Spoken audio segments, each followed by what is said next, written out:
Good evening everyone, स्वागत है आप सभी का हमारे चैनल पे।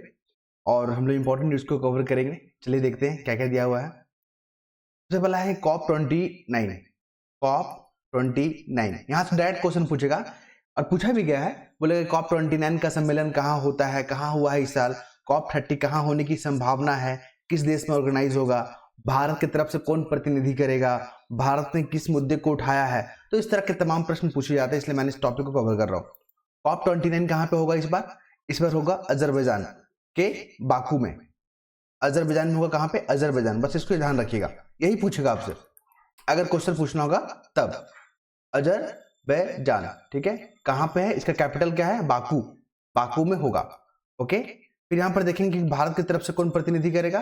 तो यहाँ के जो जलवायु परिवर्तन मंत्रालय है, केंद्रीय पर्यावरण मंत्री जो है भूपेंद्र यादव भी अनुपस्थित रहेंगे, ये भी नहीं होंगे। लेकिन जो स्टेट मिनिस्टर है जलवायु परिवर्तन वाले, वो इसमें शामिल होंगे, ओके। तो हमें इसको ध्यान रखना है। और इस बार का मुद्दा क्या उठेगा कि यहाँ पे जितने भी जलवायु वित्त को लेकर, ठीक है, जलवायु जो फाइनेंस को लेकर यहाँ पे मुद्दा उठेगा। जो कमजोर देश हैं उनकी हितों को सुरक्षा करने पे बात उठेगा। यहाँ पे देखिए, जलवायु वित्त हो गया, जवाबदेही, और जो कमजोर समुदाय है उनके संरक्षण को लेकर यहाँ पे विषय पे उठेगा। इसको बस ध्यान रखना, यही क्वेश्चन पूछेगा आपसे। पूरा आर्टिकल पढ़ने की जरूरत नहीं है, बस इतना सुन लीजिए आप। 5 मिनट 10 मिनट का हमारा वीडियो रहता है डेली का, ठीक है, और सारा कुछ कवर कर लिया जाता है। अब बात करेंगे यहाँ पे। देखिए, अभी देखने को मिल रहा है कि जो भी पाकिस्तान के साथ जो सीमा साझा हो रहा है ना, जैसे हमारा राज्य हो गया गुजरात, राजस्थान, पंजाब, वहां पे ड्रोन अधिक मिल रहा है।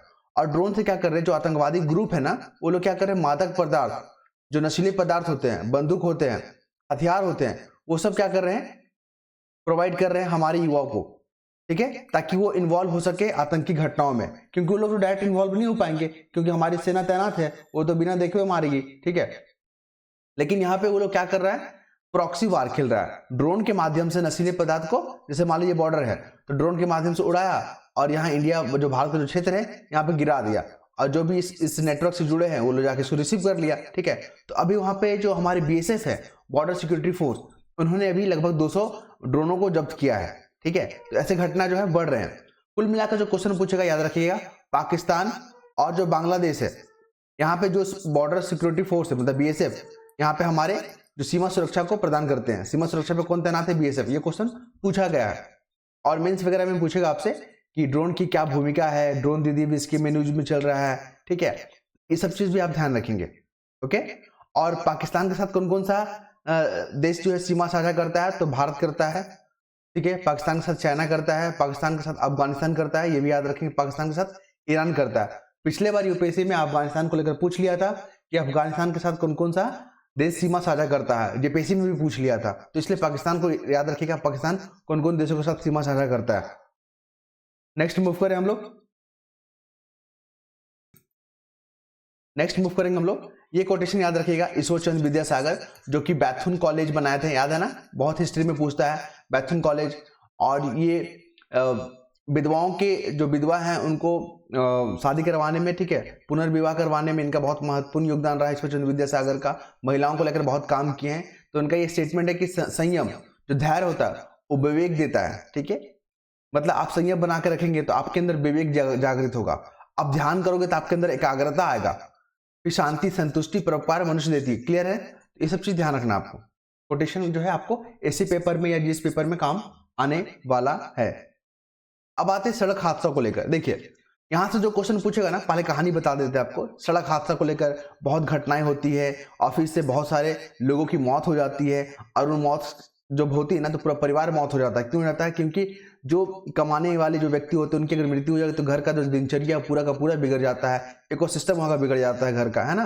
तो सड़क हादसों में जो है, अगर आप देखोगे, विश्व स्वास्थ्य संगठन ने एक अभी जागरूक अभियान चलाया था। विश्व स्वास्थ्य संगठन ने क्या चलाया था? वैश्विक सड़क सुरक्षा सप्ताह। याद रखिएगा, किसने? WHO ने। पहला फैक्ट याद रखिएगा। दूसरा है कि जो सड़क बनाए जाते हैं ना, उसका चौड़ीकरण पर तो ध्यान दिया जाता है, लेकिन उसमें इंजीनियरिंग का कम देखा जाता है। भीड़ को कैसे मैनेज किया जाता है वो कम यहाँ पर देखा जाता है। इस सब चीज का ध्यान नहीं दिया जाता है, जिस कारण से यहाँ पे घटनाएं होती रहती है, ठीक है। ब्लैक स्पॉट क्या होता है? तो जहां पर घटनाएं सबसे अधिक होता है ना, उसको ब्लैक स्पॉट बोला जाता है, याद रखिएगा। और जो भी घटनाएं हो रही है ना, तो उसमें जो इंजीनियरिंग का अभाव देखने को मिल रहा है, सीट बेल्ट हेलमेट नहीं पहनते उसका अभाव देख रहा है, जागरूकता का इसमें कमी देखने को मिल रहा है। जो अच्छे ट्रेनिंग स्कूल होते हैं ड्राइविंग सिखाने वाले, उसकी कमी देखा जा रहा है। देखिए मैंने जब सीखा था ड्राइविंग जो है वो मैंने ड्राइविंग स्कूल से सीखा था, तो वहाँ पे बेसिक चीज़ सिखाया जाता है। वहाँ पे आपको लॉजिकल चीज़ दिखाया जाता है कि कैसे गाड़ी को पार्क किया जाता है, पार्किंग समय कौन सा लाइट को यूज़ किया जाता है। लेकिन जो अनस्किल जो जिससे सीख के आते हैं जो, ठीक है, तो उनमें ये सभी गुणों को नहीं सिखाया जाता है। आप रोड के साइड हो रहे हैं तो कौन सा इंडिकेटर जलाना है, ठीक है, कैसे फॉग लाइट का यूज़ करना है, फॉग लाइट का यूज़ कब करते हैं, तो सबके पीछे का कारण बताया जाता है ट्रेनिंग स्कूल में।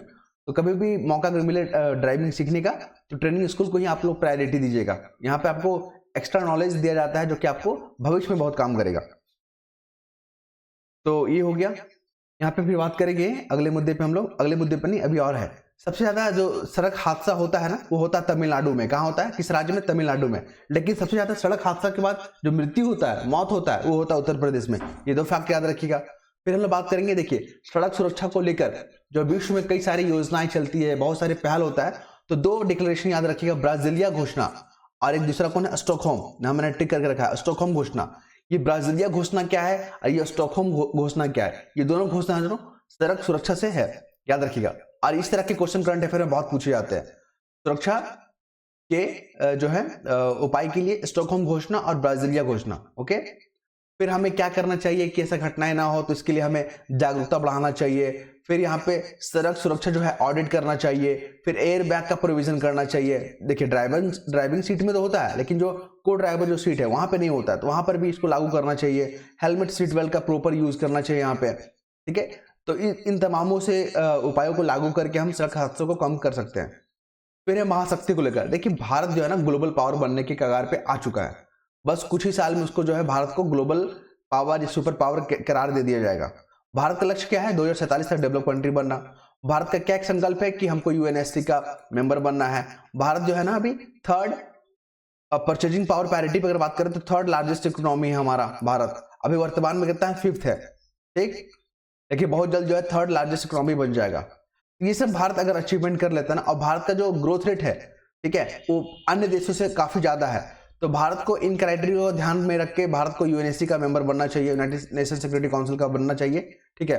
तो ऐसा बात हम नहीं कर रहे हैं। यहाँ पे जो रूस के राष्ट्रपति हैं व्लादिमीर पुतिन, उन्होंने कहा कि भारत एक सुपर पावर है, भारत को जो है यूएनएससी का मेंबर बनना चाहिए, ठीक है। वर्तमान में 5 मेंबर है ना, तो भारत को भी इसका मेंबर बनना चाहिए। फिर हम लोग बात करेंगे यहाँ पे इंदौर में अभी एक देखने को मिल रहा है कि यहाँ पे केसर का उत्पादन किया जा रहा है बिना मिट्टी के ही। और बिना मिट्टी की जो खेती की जाती है उसको क्या बोलते हैं, एरोनिक्स पद्धति बोलते हैं, एरोनिक्स पद्धति बोलते हैं, ठीक है। जिसमें कि यहाँ पे एयर का यूज होता है, लेकिन यहाँ पे मिट्टी का यूज नहीं होता है। क्लियर है। तो उसके माध्यम से यहाँ पे जो है केसर का उत्पादन किया जाता है। आपको बता दें केसर का उत्पादन जो भारत में होता है कहाँ, जम्मू एंड कश्मीर में होता है, बस यहीं पे होता है। लेकिन अब मध्य प्रदेश में भी हो रहा है आर्टिफिशियल वातावरण को निर्माण करके, ठीक है। तो यहाँ पर हो गया। केसर को लाल सोना भी कहा जाता है, ये भी याद रखिएगा। और हम लोग जो है ना अपने देश में केसर का जो मांग है, डिमांड है, उसको फुलफिल नहीं कर पा रहे। मतलब जितना डिमांड है ना उतना हम लोग उत्पादन नहीं कर पा रहे हैं। तो हम लोग क्या करते हैं, ईरान से इसको क्या करते हैं, इंपोर्ट करते हैं। ध्यान रखेंगे आप इस चीज को। और अभी इंदौर में जो आर्टिफिशियल वातावरण में जो केसर का उत्पादन किया गया ना, तो इसमें सबसे बड़ा चैलेंजेस क्या है, ऊर्जा खपत बहुत ज्यादा हो रहा है, बिजली का खपत बहुत ज्यादा हो रहा है। तो ऐसे में हमें सौर ऊर्जा पर ध्यान देना होगा, ठीक है। तो आप देख सकते हैं इसको, बहुत महत्वपूर्ण है।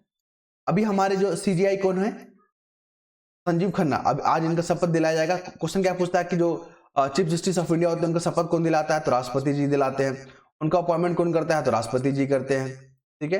कॉलेजियम सिस्टम क्या है, तो नामों का सिफारिश करता है, कौन सा जज बनेंगे कौन नहीं बनेंगे। तो इनका महत्वपूर्ण कार्य में अगर देखें तो चुनाव बॉन्ड योजना जो 2017 में आया था उसको खत्म करने में महत्वपूर्ण भूमिका रहा है।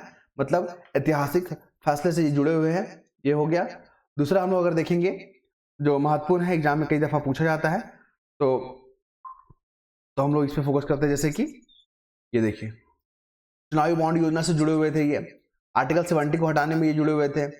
फिर यहाँ पे पूर्व मुख्यमंत्री अरविंद केजरीवाल को जो अंतरिम जमानत देना था उस मामले में भी ये जुड़े हुए थे। तो इनका कार्य आप देख सकते हैं सराहनीय रहा है। फिर बात करेंगे भारत जो है ना डीजल है ना उसका क्या कर रहा है, एक्सपोर्ट कर रहा है। तो भारत एक्सपोर्ट कैसे कर रहा है, भारत तो अपनी जरूरतों को पूरा करने के लिए 80% जो फ्यूल है वो इम्पोर्ट करता है। तो क्या हुआ कि यूरोपीय यूनियन और जो अमेरिका है, यूएसए है ना, या G7 कंट्री है ना, ये लोग रशिया पे बैन लगा दिए हैं कि इससे कोई भी तेल नहीं खरीदेगा। लेकिन भारत को इससे छूट मिला हुआ है। तो भारत रशिया से तेल खरीद रहा है और उसको प्रोसेसिंग कर रहा है, बाकी यूरोपियन कंट्री को बेच रहा है। उसी को लेकर ये आर्टिकल दिया हुआ है, क्वेश्चन पूछा जाएगा, आप ध्यान रखिएगा। फिर ये आप मैप याद रखिएगा, मणिपुर बहुत न्यूज में आ रहा है, ठीक है। अभी सेटन करके एक क्षेत्र है वो न्यूज में आ गया था। तो मणिपुर जो है ना नागालैंड के साथ सीमा साझा करता है, असम के साथ करता है, मिजोरम के साथ करता है, देखिए त्रिपुरा के साथ नहीं करता है, तो आप इसको ध्यान रखिएगा, ठीक है। अरुणाचल प्रदेश से भी कई बार क्वेश्चन पूछा गया कि मैकमोहन लाइन जो है ना यहीं से पास करता है, मैकमोहन लाइन, ओके। और म्यांमार से कौन कौन सा राज्य सीमा साझा करता है, तो अरुणाचल प्रदेश, नागालैंड, मणिपुर और मिजोरम, ये 4 याद रखिएगा। बांग्लादेश से मेघालय करता है, असम करता है, और कौन करता है, त्रिपुरा करता है, मिजोरम नहीं करता है, और ये वेस्ट बंगाल करता है, ठीक है। इसलिए मैंने मैप को यहाँ पे कंसिडर किया है। देखिए फंडामेंटल राइट जो है ना भाग 3 जो हमारे संविधान में है, भाग 3 में लिखा हुआ है। तो यहाँ पे जो राइट टू इक्वालिटी है इसमें 14 से 18 होता है ना, तो जो हमारा जो छुआछूत वाला होता है आर्टिकल 17, ठीक है, आप किसी से छुआछूत जैसे जो लक्षण को आप नहीं एक्सेप्ट करेंगे, ठीक है। तो आर्टिकल 17 जो है ना राइट टू इक्वालिटी के अंतर्गत आता है, ये भी याद रखेंगे। अपने मन पसंदीदा जो साथी होता है, ठीक है, उससे शादी करने का जो अधिकार है ना, राइट टू फ्रीडम में मिलेगा आपको, क्लियर है, राइट टू फ्रीडम। यहाँ पे आर्टिकल 21, ये क्वेश्चन बहुत बार पूछा गया है, हर एग्जाम में पूछ रहा है कि अपने मनपसंद साथी के साथ शादी करने का अधिकार हमारा संविधान कौन सा देता है, तो आर्टिकल 21 याद रखेंगे आप। फिर बात करेंगे यहाँ पे अभी रसिया कनाडा, जो मतलब कनाडा और यूएसए के साथ न्यूज में आ जा रहा है भारत, क्योंकि कनाडा में जो है अभी आप देख रहे हैं ना आतंकवादी जो वहाँ पे हैं, खालिस्तानी आतंकवादी, उसको लेकर न्यूज में आ रहा है। तो गल्फ ऑफ अलास्का याद रखिएगा, अमेरिका का पार्ट है। कैलिफोर्निया यहाँ पर नीचे देखने को मिलेगा। फिर लेब्राडोर सी यहाँ पर देखने को मिल रहा है, बैफिन वे यहाँ पर देखने को मिल रहा है, फिर ठीक है। और क्या है, यूनाइटेड स्टेट यहाँ पर देखने को मिल रहा है। तो ये सब चीज को आप ध्यान रखिएगा। आर्टिक ओशियन का लोकेशन ध्यान रखिएगा। और एक जो है ना रूट है, क्या नाम है, डंकी रूट। तो जो अमेरिका में इलीगल तरीके से जो प्रवेश करते हैं ना, उस कारण से डंकी रूट जो है न्यूज में आ रहा है, डंकी रूट याद रखिएगा, आप लोग थोड़ा सा गूगल कर लीजिएगा। फिर यहाँ पे बात करेंगे एशिया के बारे में। देखिए रशिया के साथ कौन कौन सा देश सीमा साझा कर रहा है, तो यूक्रेन करता है, कजाकिस्तान करता है, मंगोलिया करता है, चाइना भी करता है ना, सब याद रखिएगा, रशिया न्यूज में अभी। Ukraine, Kazakhstan, Mongolia, China, okay.